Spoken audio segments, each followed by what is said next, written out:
Fire tonight. So I'm gonna tell you a little story that's been on my mind. Pull up a log as the fire burns and just listen. So they've been thinking a lot lately about time. Not the time you measure with clocks, not work schedules, not deadlines, not social media trends. I mean the kind of time you feel, the kind of time measured in old trucks sitting under pine trees, in worn out leather boots, in scars in your hands, and in old hounds with gray muzzles. Because one day, those trucks are going to rust. The old hounds will run their last trail.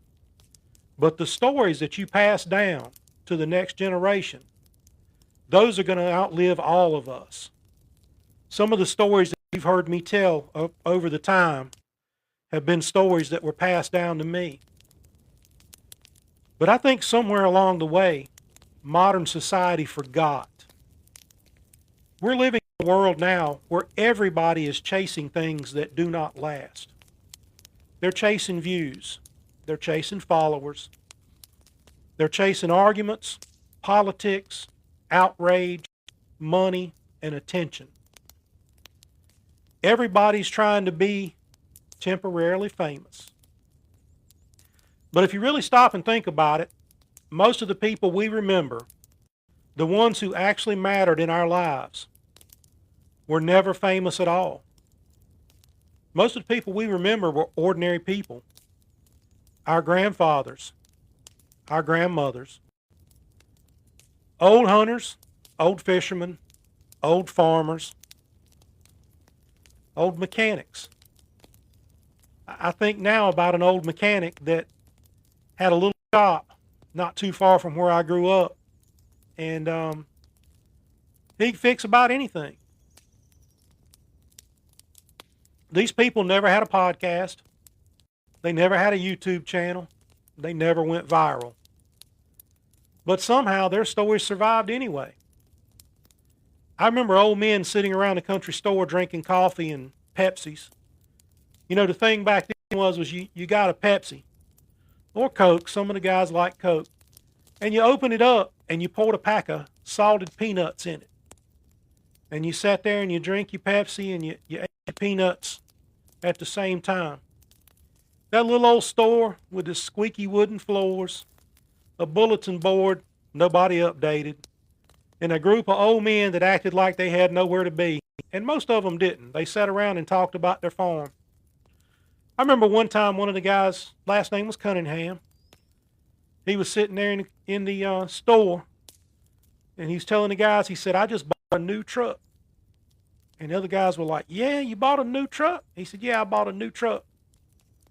They said, what kind did you get? He said, I bought a nice one. He meant Nissan.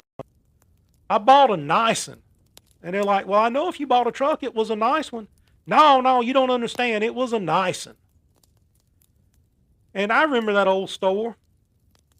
There was a aquarium in there, and he had some fish in the aquarium that came out of the creek close by, and he had an algae eater in there.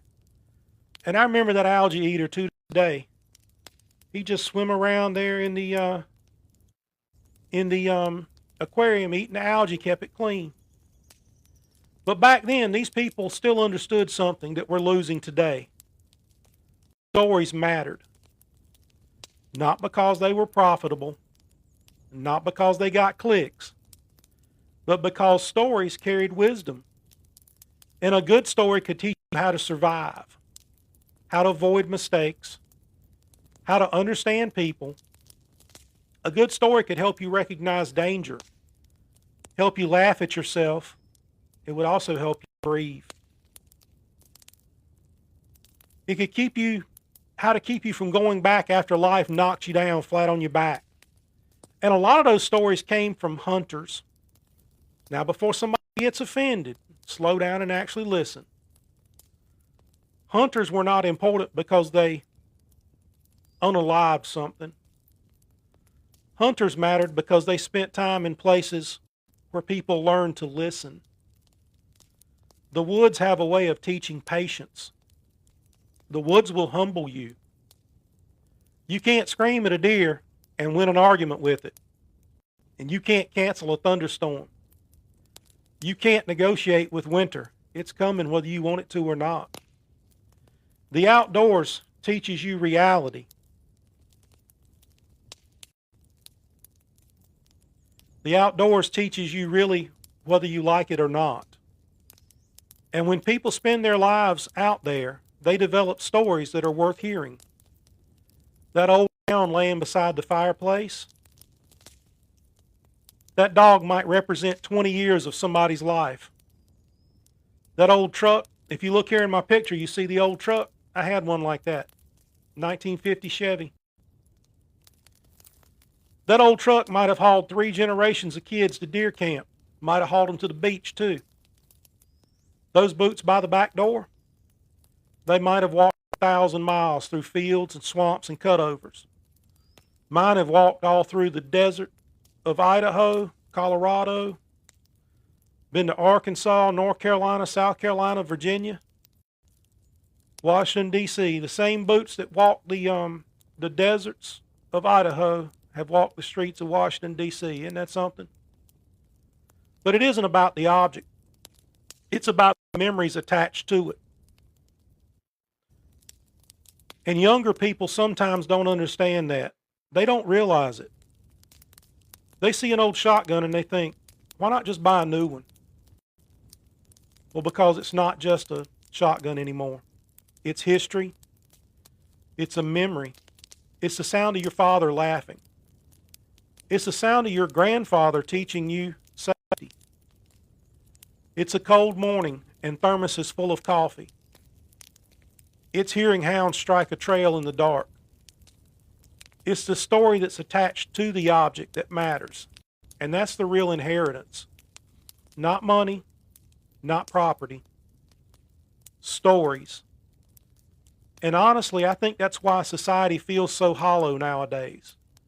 We have more technology than any generation in human history. And we have less connection. People barely know their neighbors. Families sit at restaurants staring at their phones. Kids know internet influencers better than they know their own grandparents.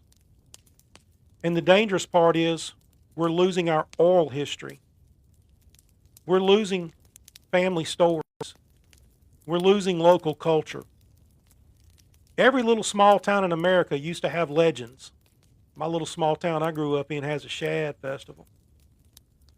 Every community had characters. And that old man swore once he wrestled a bear. My daddy wrestled a deer. He really did. The woman who cooked for every church fundraiser for 40 years. She made a good casserole too, I imagine. And that old hunter whose dogs could trail anything. The fisherman who always knew where the shad were running. And every time one of those people dies, an entire library disappears. That's the tragedy nobody talks about. Not the loss of information, the loss of wisdom. That's a difference. Information tells you how to do something. Wisdom tells you why it matters. And wisdom is usually passed down through stories. That's why I write about the things I write. That's why I write Beagle Book Club and the other things. Some people think those are just children's stories about talking dogs. But they're really stories about a memory, about kindness, about loyalty, and about preserving a way of life before it disappears. Excuse me. The old voices around the campfire.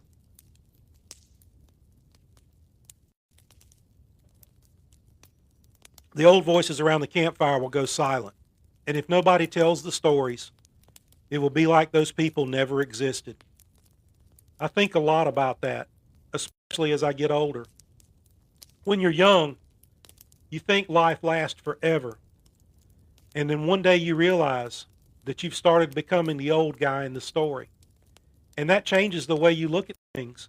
It changes the way you look at everything. You should start realizing how fast time moves. Dogs you raise from puppies suddenly have gray faces. Kids become adults. Families disappear. And you realize something important. None of us are really keeping anything. We're borrowing it. We're borrowing time. We're borrowing moments. And we're borrowing memories. And eventually, we'll hand them down to the next generation. That's our real job. Not becoming rich. Not becoming famous. Passing something worthwhile down. That's legacy. And legacy doesn't require $1 million. Some of the richest people I've ever met financially left behind absolutely nothing that mattered emotionally. Meanwhile, some old country guy with a beat-up truck and a good hound left behind stories his family still tells 30 years later. That man won. Because being remembered matters. Not internet remembered, human remembered. And there's a difference. Human remembered means somebody smiles when they hear your name. It means your grandchildren repeat your stories. It means someone you taught to survive after your heartbeat stops. That's immortality in the real world. And honestly, I think we need more of that right now. We need more grandparents telling stories. We need more families sitting on porches. Used to, you sat on grandma's porch and you shelled peas and beans. And you talked. And that was the internet of the day. We need more of that. We need more kids hearing about where they came from and their family history. We need more time unplugged from algorithms and outrage. Because the world's getting loud. And loud people usually don't leave lasting wisdom. Quiet people often do.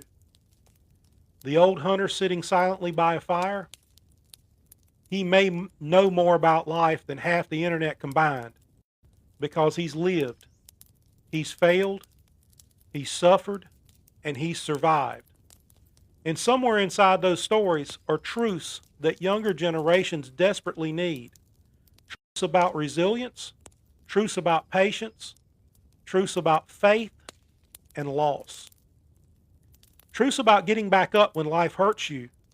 And maybe that's why stories matter so much. Those of you who come into the live, throw me some likes in there. TikTok loves it when I get likes. Stories about how humans carry wisdom throughout time. Long after the trucks rust, long after the boots wear out, long after the hounds walk their last trail, the story remains. And maybe someday, long after we're all gone, some kid sitting around a fire will still hear about one of them. And just for a moment, we're still sitting there too. This is Todd Edwards from Tick Bite NC. Y'all be good to each other. And don't forget to pass the stories on. If you like this story, consider following the page, give me a like, press the share button, and share it with your friends, neighbors. Send it to somebody you don't even like. Maybe they'll get something out of it. And I'll catch you on the next one. Have a great